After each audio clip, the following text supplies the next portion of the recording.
نحمده ونصلي على رسوله الكريم أما بعد فأعوذ بالله من الشيطان الرجيم بسم الله الرحمن الرحيم يوصيكم الله في أولادكم للذكر مثل حظ الأنثيين وقال النبي صلى الله تعالى عليه وسلم من قطع ميراث وارثه قطع الله ميراثه من الجنة يوم القيامة أو كما قال عليه الصلاة والسلام۔ معزز سامعین اعظام، قرآن کریم کی آیت کریمہ تلاوت کرنے کے بعد حضور اکرم صلی اللہ علیہ وسلم کی ایک حدیث مبارکہ آپ حضرات کے سامنے پیش کی ہے، جس میں حضور اکرم صلی اللہ علیہ وسلم نے ارشاد فرمایا کہ جو شخص اپنے وارث کی میراث کو کاٹے گا، کل قیامت کے دن اللہ تبارک و تعالی جنت سے اس کی میراث کو کاٹ دے گا۔ یعنی جو شخص اپنے وارث کی میراث کو ضائع کرے گا اور وارث کی میراث کو کاٹے گا، اللہ تبارک و تعالی قیامت کے دن جنت سے اس کی میراث کو کاٹ دے گا۔ قرآن کریم کی آیت کریمہ کے اندر اللہ تبارک و تعالی نے ارشاد فرمایا تِلْكَ الْجَنَّةُ الَّتِي أُورِثْتُمُوهَا، کہ وہ جنت جس کا ہم نے لوگوں کو وارث بنایا ہے۔ حضرت شیخ عبدالحق محدث دہلوی رحمت اللہ علیہ فرماتے ہیں کہ اللہ تبارک و تعالی نے ہر انسان کے لیے جنت میں بھی ایک سیٹ کو متعین کیا ہے اور جہنم میں بھی ایک سیٹ کو متعین کیا ہے۔ اب اگر کوئی نیک اعمال نہ کرے، اللہ کی رضا کے کام نہ کرے، تو جنت سے اس کی میراث کو، اس کی سیٹ کو کاٹ کر دوسرے کو دے دیا جاتا ہے، اور جہنم میں اس کے لیے جو سیٹ متعین کی گئی تھی وہاں اس کو پہنچا دیا جاتا ہے۔ خیر، علامہ طیبی رحمت اللہ علیہ فرماتے ہیں کہ یہاں سزا میں یہ ربط اور مناسبت ہے کہ جیسے ایک آدمی ہے، اس کا باپ ہے یا دادا ہے، وہ بوڑھا ہو چکا ہے، ابھی آدمی اس انتظار میں ہے کہ جب باپ کا یا دادا کا انتقال ہو جائے گا تو جو مال و دولت جائیداد اس کے پاس ہے اس میں سے تجھے کچھ حصہ مل جائے گا۔ لیکن موت سے پہلے وہ باپ یا دادا کوئی ایسا کام کر دیتا ہے کہ جس کی وجہ سے وارث میراث سے محروم ہو جاتا ہے، تو فرمائے کہ اسی طرح اس کو قیامت کے دن سزا دی جائے گی۔ جیسے دنیا میں وارث کو میراث سے محروم کیا ہے، تو قیامت کے دن یہ جنت کا امیدوار ہوگا، جنت کا انتظار کر رہا ہوگا، لیکن عین وقت پر اس کی سیٹ کو جنت سے کاٹ دیا جائے گا۔ جیسے اس نے وارث کو میراث سے محروم کیا تھا، اسی طرح اس کو جنت سے محروم کر دیا جائے گا۔ اپنے وارث کو وراثت سے محروم کرنے کے متعدد طریقے ہوتے ہیں۔ سب سے پہلے آپ یہ بات سمجھ لیں کہ جب کسی انسان کا انتقال ہو جاتا ہے تو انتقال کے بعد جو مال و دولت اس نے چھوڑا ہے اس کی ترتیب یہ ہوتی ہے کہ اولاً تجہیز و تکفین کی جائے، تجہیز و تکفین کے بعد اس کے ذمے اگر قرض ہے وہ قرض ادا کیا جائے. اگر مرنے والے نے کوئی وصیت کی ہے، نمازوں کا فدیہ ہے یا روزوں کے فدیے کی وصیت کی ہے یا کوئی اور وصیت کی ہے، تو تہائی مال سے وصیت ادا کی جائے. اس کے بعد جو مال بچے وہ وارثین کے درمیان تقسیم کیا جاتا ہے. لیکن بعض مرتبہ انسان اپنے وارث کو وراثت سے محروم کر دیتا ہے. کبھی تو مرنے سے پہلے ناجائز وصیت کر دیتا ہے، مثلا اولاد نے خدمت نہیں کی، اب ان کو سزا دینے کے لیے مرنے سے پہلے جب تک زندہ تھا جائیداد سے خوب فائدہ اٹھایا، اب مرنے کا وقت آیا اور اس زمین اس مکان سے وارثین کا حق متعلق ہو چکا ہے.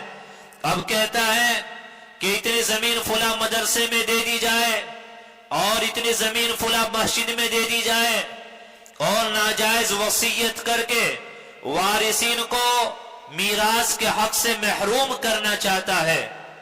کبھی کبھی ایسا ہوتا ہے کہ انسان اپنے کسی وارث کو، اپنے بیٹے کو عاق کر دیتا ہے، قانونی اعتبار سے بھی لکھ کر دے دیتا ہے میرے مرنے کے بعد میرے فلاں بیٹے کا میرے مکان میں، میری جائیداد میں، میرے مال و دولت میں کسی طرح کا کوئی حصہ نہیں ہے. تو یہ بھی وارث کو وراثت سے محروم کر دینا ہے. اسی طریقے سے کبھی کبھی انسان جو مال و دولت اس کے پاس ہوتا ہے اس کو تقسیم کرتا ہے. 4 بیٹے ہیں، 3 بیٹوں کو دے دیا، ایک بیٹے کو وراثت سے محروم کر دیا، تو وہ بھی اس وعید کے اندر آ جائے گا. نبی علیہ السلام نے فرمایا کہ جو انسان اپنے وارث کی میراث کو کاٹے گا، کل قیامت کے میدان میں اللہ تعالی جنت سے اس کی میراث کو کاٹ دے گا. دیکھیے، اگر کوئی انسان اپنی زندگی میں اپنے مال و دولت کو تقسیم کرنا چاہتا ہے اور وراثت تقسیم کرنا چاہتا ہے، تو شرعی ضابطہ اور اصول یہ ہے کہ اپنی زندگی میں وہ لڑکے اور لڑکیوں میں اپنی جائیداد کو، مال و دولت کو، زیورات کو، پیسے کو برابر برابر تقسیم کرے، کوئی تفریق نہ کرے. یہ تعلیم حسن معاشرت کی قبیل سے ہے تاکہ کسی کو کوئی شکوہ اور شکایت باقی نہ رہے اور بلا کسی معقول وجہ کے اپنی اولاد کے درمیان تفریق بھی نہ کرنی چاہیے. اور اگر کسی انسان کی وفات ہو جاتی ہے، وفات کے بعد اس کے مال کو تقسیم کیا جا رہا ہے، تو وفات کے بعد اللہ تعالیٰ نے قرآن میں ضابطہ بیان کیا لِلذَّكَرِ مِثْلُ حَظِّ الْأُنثَيَيْنِ کہ لڑکے کو 2 گنا دیا جائے گا اور لڑکی کو سنگل حصہ دیا جائے گا. تو مرنے کے بعد جب وراثت تقسیم کی جاتی ہے تو اس طریقے سے اس وراثت کو تقسیم کیا جائے گا. آج کیا ہو رہا ہے کہ کسی کا انتقال ہو گیا تو مرنے کے بعد وراثت تقسیم کرنے کو ایک عیب سمجھا جاتا ہے. شریعت کا یہ پہلا اصول ہے کہ مرنے کے بعد تجہیز و تکفین کر دی جائے اور قرضہ چکا دیا جائے اور وصیت نافذ کر دی جائے. اس کے بعد وہ مال وارثین کے درمیان تقسیم ہو جانا چاہیے. لیکن آج اس مال کو تقسیم نہیں کیا جاتا، جس کی وجہ سے آپس میں بے اعتمادی بڑھتی چلی جاتی ہے اور آگے چل کر اس مال کی منصفانہ تقسیم نہیں ہو پاتی. کبھی کبھی ایسا ہوتا ہے کہ باپ کا انتقال ہو گیا، باپ کے انتقال کے بعد بڑا بھائی وہ سارے مال و دولت اور ساری جائیداد پر قابض بن کر بیٹھ گیا، مالک بن کر بیٹھ گیا. اب یہ بڑا بھائی، اس کے بیوی بچے وہ عیش کر رہے ہیں، چھوٹے بھائی اور بہنوں کو اس نے محروم کر کے رکھا ہوا ہے، یہ مزے لے رہا ہے. چھوٹے بھائی اور بہن وہ رنجیدہ ہو کر پریشانی کے عالم میں زندگی گزار رہے ہیں. تو یاد رہے کہ مرنے کے بعد مال وراثت اس کو جلد ہی تقسیم کرنا چاہیے، اور جس وارث کا جو حصہ متعین ہے شریعت میں وہ حصہ اس کو پہنچا دینا چاہیے۔ آج کل لوگ اپنی بہن اور بیٹیوں کو وراثت دینے میں بڑی آنا کانی کرتے ہیں۔ اگر کبھی بہن یا بیٹی کے نام کوئی زمین اور جائیداد آ گئی تو جبراً اس کو اپنے نام کرا لیا جاتا ہے، یا تھوڑی بہت قیمت اور معاوضہ دے کر ان کو زبردستی منا لیا جاتا ہے۔ یاد رہے، زبردستی رضامندی کے بغیر یہ سارے امور انجام دینا یہ بالکل جائز نہیں ہے۔ شریعت نے لڑکوں کا حصہ بھی متعین کیا ہے، لڑکیوں کا حصہ بھی متعین کیا ہے۔ آج ہمارے یہاں ایک یہ بات چلی ہے کہ جب بہن اور بیٹیوں کی شادی کی جاتی ہے ان کو سامان جہیز دیا جاتا ہے، تو آدمی یہ سمجھتا ہے کہ بہن بیٹی کا جو حصہ وراثت میں بیٹھتا ہے، مال و جائیداد میں بیٹھتا ہے، ہم نے اس کے بدلے میں بہن یا بیٹی کی شادی کر دی ہے، ان کو زیور دے دیا ہے اور سامان جہیز ہم نے دے دیا ہے۔ یاد رہے، سامان جہیز دینے کی وجہ سے میراث میں جو حق بیٹھتا ہے وہ حق کبھی بھی باطل نہیں ہوگا، کیونکہ باپ زندہ ہے، وہ بیٹی کی شادی کر رہا ہے۔ جب وہ بیٹی کی شادی کر رہا ہے، آپ بتائیے میراث مرنے کے بعد تقسیم کی جاتی ہے یا زندگی میں تقسیم کی جاتی ہے؟ میراث تو مرنے کے بعد تقسیم کی جاتی ہے۔ تو آپ نے لڑکی کو جو سامان جہیز دیا ہے آپ اس کو وراثت میں شمار نہیں کر سکتے۔ اور اگر باپ کا انتقال ہو گیا اور بھائی بہنوں کی شادی کر رہے ہیں تو بھائیوں کے لیے ضروری تھا کہ وہ میراث تقسیم کرتے۔ میراث تقسیم کرنے کے بعد بہن کا جو حق بیٹھتا ہے وہ بہن کے حوالے کر دیتے۔ اب اس کی مرضی، چاہے وہ سامان جہیز لیتی یا وہ جائیداد لیتی، وہ اس کی مرضی کی بات تھی۔ آج کل ہم لوگ لڑکیوں کو سامان جہیز دے کر یہ سمجھتے ہیں کہ اب وراثت میں ان کا کوئی حق نہیں بیٹھتا۔ آپ بتلائیے، آپ نے جیسے بیٹیوں کی شادی کی ہے اسی طرح بیٹوں کی بھی آپ شادی کرتے ہیں۔ جہاں بیٹی کی شادی میں خرچ ہوتا ہے وہیں بیٹوں کی شادی میں بھی خرچ ہوتا ہے۔ تو جب آپ کی میراث تقسیم ہونے لگی تو کیا لڑکیوں کی شادی میں آپ نے جو خرچ کیا تھا اس کو میراث میں شمار کیا ہے؟ تو جب اس کو شمار نہیں کیا گیا، لڑکیوں کو جو جہیز آپ نے دیا ہے اس کو میراث میں کہاں شمار کیا جا سکتا ہے؟ اگر آپ یہ کہتے ہو لڑکا کما کے لاتا ہے تو لڑکیاں لڑکوں سے زیادہ خدمت گزار ہوتی ہیں، 24 گھنٹے خدمت کے لیے تیار رہتی ہیں۔ تو جیسے لڑکے کی کام کو آپ نے دیکھا، لڑکیوں کے کام کو بھی آپ کو چاہیے تھا آپ ایک نظر ڈال لیتے۔ میرے بھائیوں، جو بہن بیٹی کی میراث ادا نہیں کرے گا تو فرمایا کہ ایسے انسان کو جنت سے محروم کر دیا جائے گا۔ اگر آپ بیٹی کو سامان جہیز دے رہے ہو اور باپ سامان جہیز دے رہا ہے اور یہ صراحت کر دیتا ہے اور کہہ دیتا ہے کہ بیٹی جو سامان جہیز تمہیں دیا جا رہا ہے یہ تمہاری میراث میں شمار کیا جائے گا، آپ نے جہیز 5 لاکھ روپے کا دیا ہے، انتقال کے بعد اس کی میراث جب تقسیم ہوئی اس کے حصے میں 8 لاکھ روپے آتے ہیں تو پھر 3 لاکھ روپے آپ کو اور ادا کرنا پڑیں گے، اور یہ تب ہے جب آپ نے صراحت کر دی ہو۔ اگر آپ نے صراحت نہیں کی، جیسے ہمارا عرف ہے یہاں کوئی صراحت نہیں کی جاتی اور لڑکیوں کو سامان جہیز دیا جاتا ہے، تو یاد رکھنا اس سامان جہیز کو آپ کی طرف سے ہدیہ مانا جائے گا، آپ کی طرف سے گفٹ مانا جائے گا۔ مرنے کے بعد مال وراثت میں اس کو شمار نہیں کیا جا سکتا۔ جیسے لڑکوں میں مال وراثت تقسیم ہوتا ہے اسی طرح لڑکیوں میں بھی مال وراثت آپ کو تقسیم کرنا پڑے گا۔ قرآن کے اندر اللہ نے فرمایا لِلذَّكَرِ مِثْلُ حَظِّ الْأُنثَيَيْنِ، فرق اتنا ہے کہ لڑکوں کو 2 گنا دیا جائے گا اور لڑکیوں کو سنگل دیا جائے گا، یعنی لڑکیوں کے مقابلے لڑکے کو ڈبل دیا جائے گا۔ لیکن آج تو بہن کو بیٹیوں کو